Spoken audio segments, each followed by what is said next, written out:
কুম্ভ মেলা 2025-এ হবে। 12 বছর পর পর যে কুম্ভ মেলা হয় সেই মেলা হতে চলেছে।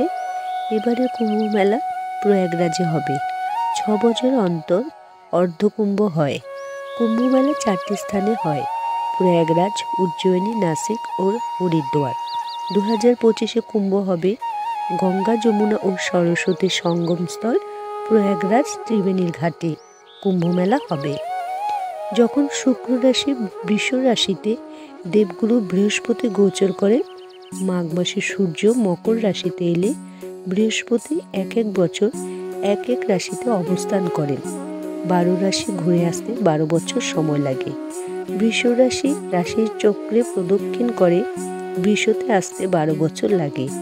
বর্তমানে বৃহস্পতি বৃষ রাশিতে অবস্থান করছে। মাঘ মাসে সূর্য গোচর করবেন মকরে।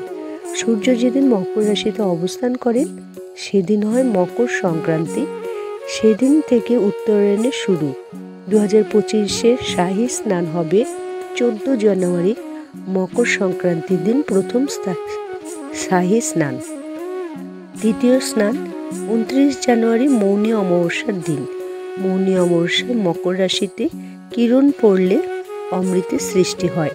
সবচাইতে গুরুত্বপূর্ণ স্নান এদিন। তৃতীয় শাহী স্নান হবে 3 ফেব্রুয়ারি বসন্ত পঞ্চমীর দিন। 12 ফেব্রুয়ারি মাঘী পূর্ণিমার দিন শেষ শাহী স্নান। মহাকুম্ভে স্নান করলে অসুখ বিসুখ থেকে মুক্তি মেলে, এমনকি পাপস্খলন হয়। কুম্ভ মেলাকে ইউনেস্কো বিশ্ব হেরিটেজ মেলার তকমা দিয়েছেন। এটি ধর্মীয় অনুষ্ঠানই নয়, এটি বিরাট উপমহাদেশে বৈচিত্র্যের মধ্যে ঐক্যের মহামিলন ক্ষেত্র হল কুম্ভ মেলা।